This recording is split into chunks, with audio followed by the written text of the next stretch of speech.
Last week, when headlines once again mentioned heightened patrols near Sabah and quiet diplomatic conversations in Kuala Lumpur, something struck me. Not what was said, but what wasn't. Every time Sabah makes the news, the script feels familiar. It's always framed as Malaysia versus the Philippines. The old claim of the Sultanate of Sulu gets dusted off. Commentators rehearse the same lines. And Indonesia? It's usually treated like a bystander, a neighbor watching from across the maritime fence. But here's the uncomfortable question no one really asks out loud. Is Indonesia truly just a spectator in Sabah? Or is it a silent stakeholder with far more at stake than we admit? Because geography doesn't lie, and history doesn't forget. Sabah sits on the northern edge of Borneo, facing the Sulu Sea and the Celebes Sea, waters that directly touch Indonesia's Kalimantan. To pretend Indonesia has no stake is like saying a fire next door isn't your concern because your name isn't on the property title. Maybe you don't own the house, but the smoke still drifts into your window. Officially, Indonesia has no legal claim to Sabah. Unlike the Philippines, Jakarta does not assert historical sovereignty rooted in the old Sultanate structures. Malaysia administers Sabah. End of story, at least on paper. But sovereignty on paper and security in practice are two very different things. Think about it. Tens of thousands of Indonesian workers live in Sabah. Many cross legally. Some don't. Families stretch across invisible maritime lines. Fishing routes blur. Smuggling routes blur even more. Armed groups in the past have exploited the porous maritime border between Mindanao, Sabah, and Indonesian territory. The Sulu, Celebes seas have long been a corridor of trade and occasionally a corridor of instability. If Sabah sneezes, eastern Indonesia doesn't just hear it. It feels like it. And that's where the distinction becomes crucial. There's a difference between being a claimant state and being a strategic stakeholder. Indonesia is not knocking on Sabah's door demanding ownership, but it absolutely has material interests tied to what happens there. Maritime security, counterterrorism coordination, labor migration flows, fisheries management, border control. I remember speaking with a regional analyst who once told me, half-jokingly, in Southeast Asia, proximity is destiny. That line stayed with me, because it explains so much of the Sabah dynamic. Indonesia's entire doctrine of territorial integrity, born from its own long and painful post-colonial consolidation, makes it deeply sensitive to questions of secession, cross-border insurgency, and gray zone ambiguity. Jakarta has spent decades guarding against fragmentation within its own archipelago. The last thing it wants is instability festering right along its maritime frontier. And then there's the demographic reality. Sabah is not some distant corner of the map for Indonesia. It's practically within arm's reach of Kalimantan. With Indonesia currently investing heavily in its new capital Nusantara in East Kalimantan, the strategic gravity of that region is shifting. The eastern maritime flank is no longer peripheral. It's central. That changes how Jakarta calculates risk. So maybe the real issue isn't whether Indonesia has a claim to Sabah. It doesn't. The deeper question is whether we've underestimated how much Indonesia cares about what happens there and how quietly it works to ensure the status quo doesn't unravel.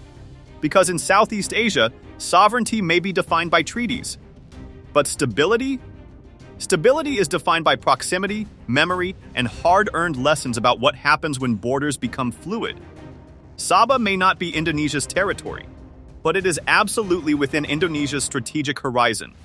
And that distinction, subtle, often ignored, might be far more important than the legal debate everyone keeps repeating. When people ask whether Indonesia ever had grounds over Sabah, I think the real issue is this. Are we talking about history as it actually unfolded? Or history as we wish it had been drawn on a map? Because if we go far enough back, the map looks completely different. Long before Indonesia or Malaysia existed as nation-states, the Sulu Sea and the Celebes Sea functioned as one interconnected economic space. They weren't frontiers. They were corridors. Trade moved constantly between Sulawesi, Mindanao, and North Borneo. Maritime Southeast Asia operated like a living network, ports linked by wind patterns and kinship ties rather than customs checkpoints. Bugis and Makassarese traders from Sulawesi were deeply embedded in this world from the 17th to 19th centuries. They sailed widely, established trading communities, forged alliances, and in some cases settled in parts of North Borneo, including what is now eastern Sabah. Their presence was commercial and social. It was influenced through mobility, not conquest through formal annexation. And this is where we need to be careful with modern vocabulary. Pre-colonial Southeast Asia didn't operate on strict territorial sovereignty. It functioned through what scholars describe as a mandala-style system of authority. Power radiated outward from political centers. Influence overlapped. Allegiances could shift. Coastal zones were often layered spaces of shared interaction rather than fenced-off territories. If you were a sailor from southern Sulawesi docking in eastern Sabah in the 18th century, you were not crossing into a clearly demarcated foreign state. You were moving within a maritime ecosystem. Migration flows between Sulawesi and eastern Sabah long predated colonial boundaries. Families moved for fishing, seasonal labor, trade, or marriage. Some returned home. Some stayed. Communities developed across what later became international lines. These movements were normal, not exceptional. But, and this distinction matters, historical connectivity is not the same as sovereign control. There was no Indonesian republic exercising administrative authority over North Borneo. There was no formal Indonesian claim because there was no Indonesian state yet. The modern concept of exclusive territorial sovereignty simply didn't apply to that earlier system. Then, Europe intervened and everything hardened. The 1824 Anglo-Dutch Treaty divided British and Dutch spheres of influence in the region. It was a geopolitical bargain made far from the waters it affected. The Dutch consolidated control over the southern part of Borneo, integrating it into what became the Dutch East Indies. The British expanded influence northward. By 1881, the British North Borneo Company was administering Sabah under a charter. North Borneo was placed firmly within a British imperial structure, separate from Dutch-controlled territories to the south. The once fluid maritime world was segmented into colonial jurisdictions. Those colonial borders would prove decisive. When Indonesia gained sovereignty in 1949, it inherited the territorial boundaries of the former Dutch East Indies. That inheritance did not include North Borneo. Legally and diplomatically, there was no transferred Dutch claim to Sabah that Jakarta could inherit. The border lines drawn under colonial rule became the starting point of Indonesia's international legal identity. So by mid-20th century standards, Indonesia had no inherited territorial claim to North Borneo. But then came the episode that often complicates this discussion: confrontasi. Between 1963 and 1966, Indonesia under President Sukarno opposed the formation of Malaysia. Roughly 590 armed incidents were recorded during the conflict. Casualty estimates vary, but approximately 114 Indonesian personnel and around 590 Commonwealth forces were killed. It was tense. It was real. It involved military activity on and around Sabah's territory. But here is the crucial analytical clarification. Indonesia's opposition was ideological and geopolitical, not territorial in the sense of seeking to annex Sabah. Jakarta never formally asserted sovereignty over Sabah. It did not claim Sabah as Indonesian territory. The objective was to challenge and destabilize what it saw as a Western-sponsored federation on its periphery, not to absorb North Borneo into Indonesia. That distinction matters. Konfrontasi demonstrated that Indonesia cared deeply about the political configuration of its neighborhood. It was willing to use force to contest what it perceived as neo-colonial influence. But even at the height of confrontation, Jakarta did not transform its position into a legal claim over Sabah. All right, let's strip this down to brass tacks. If we're talking strictly legal positions, not history, not emotion, not geopolitics, but law, documents, signatures, filings, then the answer is actually very clear. Indonesia does not have a territorial claim over Sabah. Full stop. Jakarta formally recognizes Sabah as part of Malaysia. There has been no submission to the International Court of Justice, no UN filing asserting competing sovereignty, no diplomatic campaign suggesting otherwise. Bilateral agreements between Indonesia and Malaysia operate on the assumption that Sabah is Malaysian territory. That's the baseline. And in international law, what you don't claim matters just as much as what you do. This isn't ambiguous. It isn't a coded language. Indonesia's legal position is straightforward, there is no Indonesian territorial claim to Sabah. Now, where things get more complex and honestly more interesting is at sea. Because while Indonesia does not contest Sabah as land territory, maritime boundaries in the Celebes Sea, which Indonesia calls the Sulawesi Sea, have long been sensitive. Overlapping claims in parts of the seabed and exclusive economic zones created friction for decades. The 2002 International Court of Justice decision over Sipadan and Ligitan is important here. The court awarded both islands to Malaysia. Indonesia accepted the ruling. That acceptance was significant. It reinforced Jakarta's commitment to legal resolution rather than territorial escalation.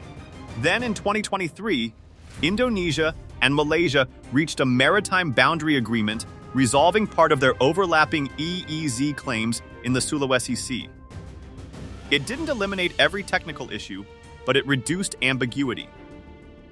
That's not the behavior of a state quietly preparing a sovereignty challenge.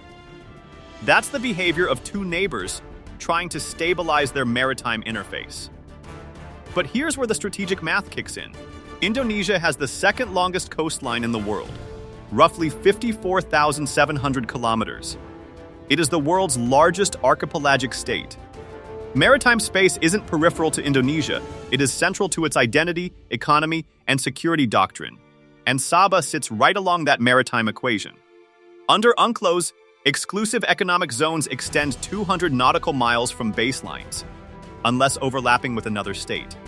When Sabah's coast projects outward, it shapes Malaysia's EEZ footprint, and that footprint directly intersects with Indonesia's. So while Indonesia does not care about Sabah as land to annex, it absolutely cares about how Sabah's coastline affects maritime delimitation. That's the real stake. Fishing rights, energy exploration, seabed resources, sea lanes, naval movement corridors. All of that flows from maritime boundaries, not flags planted on hills. Sometimes I think people get distracted by the dramatic version of sovereignty disputes, the idea of tanks crossing borders or politicians waving maps. But in maritime Southeast Asia, power is often quieter. It's measured in nautical miles, hydrocarbon blocks, and fisheries enforcement patrols. Indonesia's position is actually disciplined. No territorial claim. Clear recognition of Malaysian sovereignty over Sabah. Commitment to legal frameworks, including ICJ rulings and UNCLOS mechanisms. But at the same time, intense sensitivity to maritime geometry. Sabah's proximity matters because it shapes Indonesia's EEZ calculations. It affects where Indonesian patrol boats sail, where fishing vessels operate, where potential offshore energy concessions can be granted. So when we ask, does Indonesia have a claim? The honest answer is no. Not territorially, not legally, not diplomatically. But does Indonesia have interests tied to Sabah's geographic position? Absolutely. And those interests are maritime, not territorial. That distinction isn't semantic, it's structural. One is about sovereignty over land. The other is about managing shared seas in one of the most strategically dense maritime corridors in the Indo-Pacific. Indonesia's stake isn't about owning Sabah. It's about ensuring that what happens along Sabah's coast doesn't compromise Indonesia's own maritime domain. That's a very different kind of leverage and a very different kind of calculation. If you stand in Jakarta and look north, Sabah isn't some distant political abstraction. It sits right across a maritime corridor that Indonesia cannot afford to ignore. The sea boundary in that sector stretches more than 1,000 kilometers. And this isn't a fenced land border with checkpoints and guard posts. It's open water. Wind, currents, fishing fleets, small cargo vessels. Beautiful, but porous. For years, that porosity created problems. Smuggling routes ran through it. Human trafficking networks exploited it. Illicit arms moved quietly between islands. The geography made enforcement hard, and non-state actors knew it. Then came the kidnappings. Between 2016 and 2018, militants linked to Abu Sayyaf carried out abductions in and around Sabah waters. Dozens of Indonesian sailors were taken hostage in cross-border attacks. These were tugboat crews and fishermen, not soldiers. Watching those headlines at the time, you could feel the anxiety building inside Indonesia. It wasn't theoretical. It was immediate. Citizens were being pulled off boats. That's when the security logic sharpened. In 2017, Indonesia, Malaysia, and the Philippines launched coordinated trilateral maritime patrols, widely known as Indo-Malfi. The goal was simple: close the gaps, share intelligence, increase naval and air presence, make it harder for armed groups to exploit jurisdictional seams. And it worked.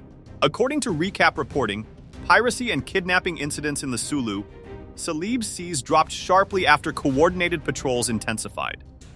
The sea lanes didn't become perfectly safe overnight, but the difference was measurable. That's the key implication. Stability in Sabah directly affects Indonesian national security. Not symbolically. Operationally. Sabah isn't a distant diplomatic talking point for Jakarta. It's part of the same maritime ecosystem that touches eastern Kalimantan and Sulawesi. When instability grows there, Indonesia absorbs the shock. Security is only one layer. The deeper layer is people. Estimates suggest between 300,000 and 800,000 Indonesians live in Sabah, both documented and undocumented. That's not a small migrant community. That's one of the largest concentrations of Indonesian workers abroad. They work in palm oil plantations, construction, fisheries. Some of the hardest and least visible jobs in Sabah's economy are done by Indonesian labor, and the money flows back. Remittances from Malaysia contribute billions of dollars annually to Indonesia's economy. For certain provinces in eastern Indonesia, those transfers are not marginal. They are lifelines. Families depend on them. Local economies factor them in. Sabah's stability, then, is directly tied to Indonesian labor welfare. If there is unrest, mass deportations, or economic contraction in Sabah, Jakarta feels it almost immediately, socially and economically. There's also the cross-border economy that doesn't always show up neatly in customs data. Tawau in Sabah and Nunukan in Indonesia have long been linked by trade flows that predate modern enforcement systems. Informal economic integration existed long before bureaucracies tried to regulate it. Boats move daily. Goods move daily. The rhythm is older than the paperwork. You can't switch that off without consequences. Indonesia also views the issue through a doctrinal lens. For decades, Jakarta has positioned itself as a de facto anchor state. Its foreign policy doctrine, famously described as bebas dan aktif, free and active, emphasizes territorial integrity, non-interference, and peaceful dispute settlement. Reopening or revisiting Sabah's sovereignty would contradict Indonesia's own foundational principles. It would weaken the very norm Jakarta relies on to defend its own territorial cohesion.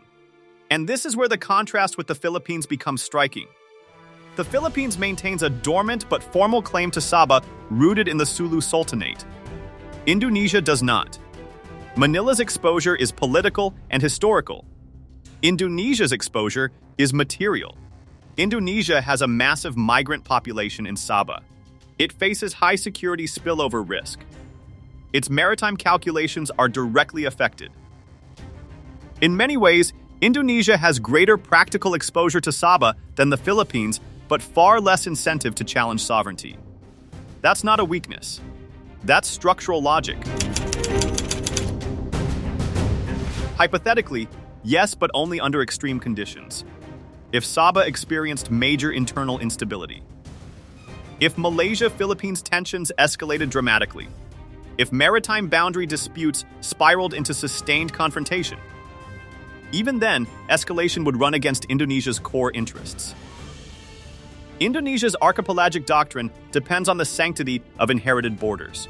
Undermining that principle would set uncomfortable precedents, especially when Jakarta is already sensitive about peripheral regions like Papua. There's also hard economics. Bilateral trade between Indonesia and Malaysia exceeds $20 billion annually. The relationship is dense, layered, and mutually dependent. Risking that over a territory Indonesia has never legally claimed would contradict Jakarta's strategic culture. Structurally, escalation is unlikely. Indonesia is best understood as a silent stakeholder. Its interests in Sabah operate across three domains: security exposure, Labor migration and remittance flows. Maritime boundary stability. Sabah is not an irredentist cause for Indonesia. There are no mass movements demanding annexation. No official maps shading it red. But it is a strategic buffer zone critical to eastern Indonesian security.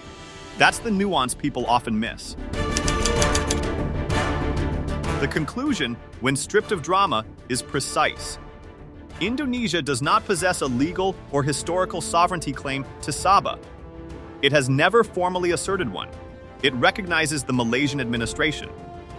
But Indonesia has tangible strategic stakes, security, demographic, and maritime that make it an indispensable secondary actor in any Sabah-related instability. In other words, Indonesia may not claim Sabah, but Sabah unquestionably shapes Indonesia's security calculus. If you found this analysis valuable, share your perspective in the comments. Your insights help deepen the conversation and sharpen our understanding of evolving regional dynamics. Thank you, and we will see you soon in our next geopolitical discussion.